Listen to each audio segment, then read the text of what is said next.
So this morning, James Gunn released the first official update on his DCU that takes place after the 2023 slate of DCEU movies that'll officially end that particular franchise. And we've already gotten a couple updates, like apparently Jason Momoa is not going anywhere. We still don't know what's going on with Ezra Miller though, but I'm kind of nervous that he's going to be kept around. Apparently the Blue Beetle movie is supposed to be part of this new one. I think it, from what I can tell, is that anything after The Flash, like including Blue Beetle and Aquaman 2, and I think even Shazam 2 kind of lead into this new DCU as well. I can't say for sure, but at least the two movies that are leading into it are sequels to movies I actually liked out of the DCEU. Whether or not I'll like Blue Beetle is still up for debate because I don't know anything about the movie yet, and it doesn't come out till August. So, and especially since we did recently get a trailer for Shazam 2, I might do a short on that like I did for Mandalorian Season 3, but right now I kind of want to just go over what he talked about, because he put up his entire video up on Instagram that I saw. So, I'm just going to be going through everything he announced. The first thing is Creature Commandos, which is an animated series going to HBO Max. I don't really know too much about these characters. And apparently he wrote most of the stuff himself. Like all of these like announcements and everything, he wrote himself. Also, I forgot to mention that anything that's not connected to the DCEU, like the Batman or Joker or Teen Titans Go were the three examples he used. And is Teen Titans Go gonna still be running? Are you serious? Why wasn't that show canceled a decade ago?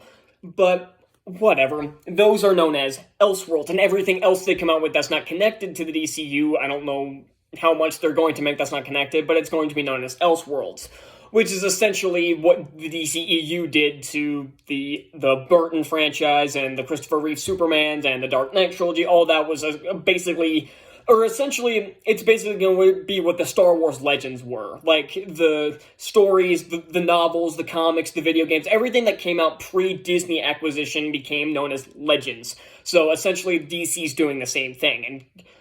And judging from how Star Wars has been handling, or how Disney's been handling Star Wars, doing that's kind of got me concerned about this now, because we've seen how this has gone before, and it hasn't gone well. But yeah, I don't really have much to say about Creature Commando. Some interesting character designs. It's got that creepy-ass rat thing from the Suicide Squad. At least it's not going to be awful CGI. It's just going to be animated. From what he said, any character that's in animation is translated to live action. It's going to be the same actor. So, yeah, we'll see what happens. There were no casting announcements announced or anything like that. So, at least no new ones. Like, there was no announcement for the new Batman or the Superman. And speaking of which, in a second, oh no, I forgot about this. Waller. Still played by Viola Davis, who I can't stand, playing a character I can't stand. Why is this person getting her own show? No, this one is... most of these I'm trying to keep an open mind for, like the Creature Commandos, maybe it could be cool. Maybe that could be like similar to something like a Howling Commandos thing, the guys from Captain America, the First Adventure. That could be good. I don't know. This, nope, hard no. No, just moving on. This is what I want to tell you. Superman Legacy, the next live-action Superman movie that's, of course, written by James Gunn, and was announced, I believe he said, July 11th, 2025. So that's coming out in 2.5 years. So, again, not much to say about these in general, because we weren't really given any updates, like no casting announcements or anything like that. So, yeah, moving on. The Lanterns, which is a show that features both Hal Jordan and Jon Stewart, and essentially the way he put it is like Lantern as like space cops, essentially. He didn't really give too much information about these, so these are just the announcements. It's not really like anything big. Like usually when the MCU announces something, they normally announce who's portraying the character. Like when they did their big thing at Comic-Con back in 2014 when they announced Civil War, Doctor Strange, Thor Ragnarok, Captain Marvel, Black Panther, they announced who was playing the character. They announced, or at least it had been announced ahead of time. Like, they announced Benedict Cumberbatch and Chadwick Boseman and Brie Larson and all that other stuff. So, this one isn't really that. I'm assuming he's just doing this because he was getting a bunch of shit, like, when are we getting an update? When are we getting an update? He's like, basically did this to say, like, fine, if this will shut you up, I will I will put out a video just announcing some of these. Next one is The Authority, and I don't really recognize anything here. And again, I watched the video earlier. I'm just doing this off of a website that has all the announcements.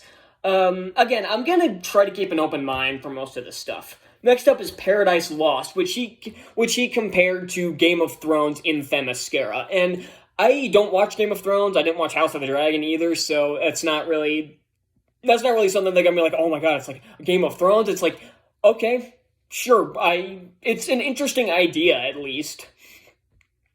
So next up is The Brave and the Bold, which will feature Batman and his son Damian Wayne. He says Damian Wayne is his favorite Robin. I've never really been a huge fan of Damian Wayne. Most of the time when he was written, especially in the DC animated movie universe, he was a huge pain in the ass, and he was annoying. He wouldn't shut up until Apocalypse War, when he actually became competent, because they actually grew him the hell up.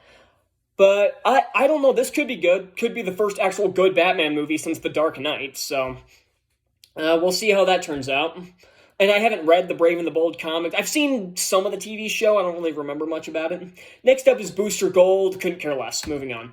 Supergirl, Woman of Tomorrow. I haven't read the comic this is based on, or like this new revival, The Woman of Tomorrow, which apparently just came out last year. I haven't read this, but I do know enough about Supergirl to know that the TV show was not only not very faithful to the comic, like, at all, and not to mention that show was garbage, so it would be nice to see Supergirl actually get some good representation in media, because now everybody thinks she's fucking lame. She's actually a pretty cool character in the comics, but the TV show, the way the TV show presented her was really lame, so we'll see how that turns out. Swamp Thing, didn't see the show. I don't really have a ton of interest in Swamp Thing. I know a lot of people do, and a lot of people were devastated when the show was canceled. Again, I didn't watch it. Apparently that was, okay, I guess that was it. I thought there was something else, but I guess not. So, yeah, that's the entire slate so far. Apparently the first phase of this, I guess, is called Gods and Monsters, which is definitely supported here, and oh god, judging from one of these articles that I just passed, DC fully supportive of Ezra Miller's recovery. He's a fucking jackass. It doesn't mean anything. I hope he needs to go to jail for his shit. But it looks like if Ezra Miller doesn't go to jail, he will be returning as the Flash, and that will automatically basically invalidate any excitement, any interest I have in this. If they bring back Ezra Miller, any interest I have in this DCU will automatically be killed. And I know there are other people that think that too. It's like, if Ezra Miller comes back, I no longer care about this franchise, because the DCEU was a disaster. Ezra Miller was a terrible casting choice for Barry Allen to begin with, and he's proven that he's an insane person. So do we really want someone like that who's playing a superhero? No, we do not. So, yeah, that's, again, some interesting stuff, some I don't care about, and if Ezra Miller comes back, this franchise can go fuck itself.